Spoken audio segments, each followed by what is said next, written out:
If you ask anyone around the Denver Broncos organization today, they will all tell you the exact same thing.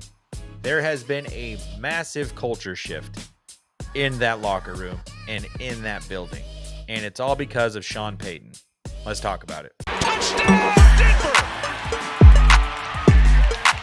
What's going on, everybody? It's your boy Strez here, aka everyone's favorite Kansas City-based Broncos fan. And this Denver Broncos team is for real, and I think we owe a lot of that to Sean Payton and the culture that he has helped create since he came to Denver 2 years ago. 3 years ago? Feels like it has not been that long, but it's also felt like it's been forever ago. This coaching staff is the same coaching staff that lost a football game 70-20, and we just beat the Philadelphia Eagles in Philadelphia. I cannot explain to you the dichotomy between those two things. It just does not calculate in my brain. And you can go back and look ever since that Miami Dolphins game where the Broncos gave up 70 freaking points. The Dolphins and the Broncos have had complete opposite trajectories. The Dolphins are currently struggling with really figuring out whether or not Tua is the guy. And the Broncos are 100% settled in with the fact that we have our franchise quarterback, at least for the next 4 years. So who is that all to credit? That's all to credit Sean Payton. And before we get a little bit deeper into this video, if you haven't done so yet and you would like to support the channel, support me, go ahead and click that subscribe button and drop a thumbs up. Click that like button as well. See if I can get one to pop up on the screen for you, because honestly, when the computer tells you to like it, you should like it. And that's just kind of how things work around here. So go ahead and do that.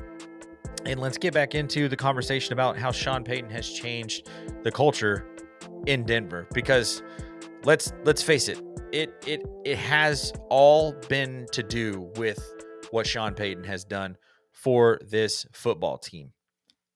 I think you would be lying to yourself if you didn't believe that Sean Payton is almost co-making the roster building decisions with general manager George Payton.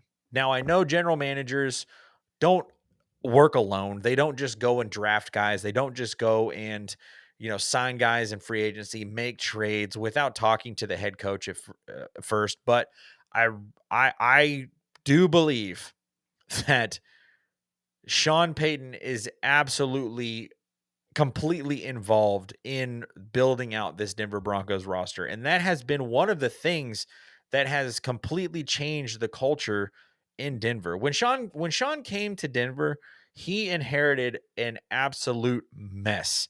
I have never been more embarrassed to be a Denver Broncos fan than I was during that year when Nathaniel Hackett was the head coach and got fired after that Christmas Day nightmare game against Baker Mayfield and the Los Angeles Rams. And then we had our interim coach, Jerry Rossberg, after that, which I kind of like Jerry Rossberg. I feel like we should have done something to keep him around the building. I thought he was a cool guy. But then after all that was said and done, we went and got Sean Payton. We made the trades that we had to make, and we were able to bring Sean Payton, who is going to be a Hall of Fame head coach. We were able to go and get him, one of the best offensive minds in the game right now. We were able to bring him and bring some respectability back to the head coaching position for the Denver Broncos. Because, like I said, before that happened, I was so embarrassed to be a Denver Broncos fan. It was not fun. It was not fun. No one was taking us seriously. And then in Sean Payton's first year, he was working with the husk of Russell Wilson. I mean, we thought he was going to be a good quarterback for the Denver Broncos. You believed it. I believed it. I thought we had found at least the answer for the next 4 to 5 years. But that just turned out to not be the case. And Sean Payton squeezed every bit of success that he could out of Russell Wilson. And then he said, you know what? let's just bite the bullet. We're going to take a $90 million cap hit. I think it was like $86 million, $85 million. I don't have the exact numbers because it's like I've like completely moved on from it. We've got Bo Nix now. We just won 10 games last year. We've already 3-2 this year. We're about to be 8-2 going into week 11. I'm like, I've completely moved past it. So I don't entirely remember those numbers, but it was the biggest dead cap hit to pay someone to not play quarterback for us in NFL history. And it paid off. We went and found the quarterback of the future. We had a really good draft last year. And even the year before that, bringing in some of the guys that we had. And then we got Bo Nix. And then we went out and we won 10 games by being handicapped by such a massive dead cap space that we couldn't even spend on talent. And then after making the playoffs for the first time since winning Super Bowl 50, we went out and we said, you know what? We can still be better. We can still be better. So what did they do? Well, they went out and they drafted Jahdae Barron to add to an already stacked defensive backfield. They signed Talanoa Hufanga and Dre Greenlaw to be more hair on fire kinds of guys, energy guys that get to the football and are really, really good football players. Maybe some of the best at their position in the entire league. And, oh, by the way, we also signed J.K. Dobbins, who was coming off of a career season after being hampered with injury after injury after injury in the early part of his career. Those were the moves that we made in the offseason. And we also brought in, some other guys here and there through the draft. And this team has so far looked like a completely different team than the team that was on the field in 2023 when Sean first got here. We gave up 70 points. The Denver Broncos team is currently the number 2 scoring defense in the entire NFL. And it's the exact same coaching staff, defensive coordinator, head coach, that it was the game that we gave up 70 and lost 70-20 to the Dolphins. And now they're the number 2 scoring defense in the entire NFL. And now they're the number 9 overall offense, total offense in the NFL, averaging almost 24 points a game on offense. It's not just the fact that they changed the roster. It's not just the fact that they look different. It's not the fact that they have new jerseys. It's not the fact that they're building a new stadium in Burnham Yard. It's not the fact that the owners have just come in and been completely invested in behind what Sean Payton is doing. It's not all of that. I truly think that every single thing that has changed in the culture of this Denver Broncos football team has been all because of the central piece of Sean Payton. Sean came in with a vision. Sean came in and said, I've seen it done at a really high level before, and that's not how it's being done here. We're going to change that. And it helps having the richest owners in the NFL. It helps having George Payton as your general manager, who has hit on draft picks and free agent signings every single year. It's helped that we've got these new uniforms. It's helped that the ownership group has been able to improve the game day experience.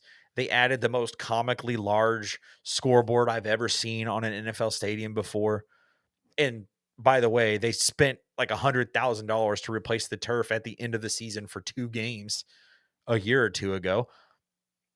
Everyone is bought in. And I really, really do believe that it is because Sean Payton has a vision, and that vision has trickled down and up throughout every single part of the organization. I really believe it. And because he's got this vision, he has a specific prototype of a player that he wants on his roster. And that's why he went out and wanted to get guys like J.K. Dobbins, Talanoa Hufanga, Dre Greenlaw, Evan Ingram. I didn't even mention Evan Ingram. Dude just scored his first touchdown with the Broncos on Sunday against the Eagles. There's a certain prototype of guy, and it's a guy that loves to play football, plays at a really, really high level, has an urgency and a nose for the football, and also is absolutely going to bring it with them every single time they're going to be contacted. It's just been over the last 2.5 years since, really 3 years since the Nathaniel Hackett debacle, all the way up to just coming off of this win over the Philadelphia Eagles in week 5. The journey that this fan base has taken over that allotted amount of time has honestly been surreal. And you could do an even bigger, deeper dive if you wanted to really talk about this and really dig in and dive into it. But I'm telling you, it all comes back to Sean Payton and the vision that he has for this team. And he just passed his mentor, Bill Parcells, in wins as a head coach this weekend. And he was emotional when he was given the game ball in the locker room. And when he was talking to the team after the game, you could tell Sean Payton loves coaching the Denver Broncos. Sean Payton loves being a part of this Denver Broncos organization. And I'm not surprised by that one bit because, Peyton Manning played the vast majority of his career in Indianapolis and made the switch and came to Denver and played for the Broncos for, what was it, 4 years? 3 years? It was not a long time at all. But he still refers to the Broncos as we.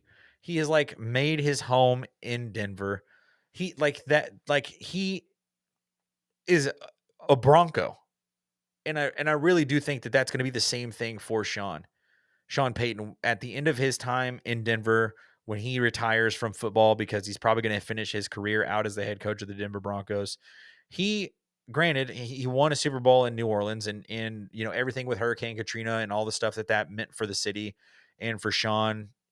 I do think that that's going to be a major part of him, but I think that he really, really loves being the head coach of the Denver Broncos, and that has changed the entire culture of the Broncos locker room, the trajectory for this franchise, and genuinely the way that this organization is viewed, because it just hasn't been viewed well since we won Super Bowl 50.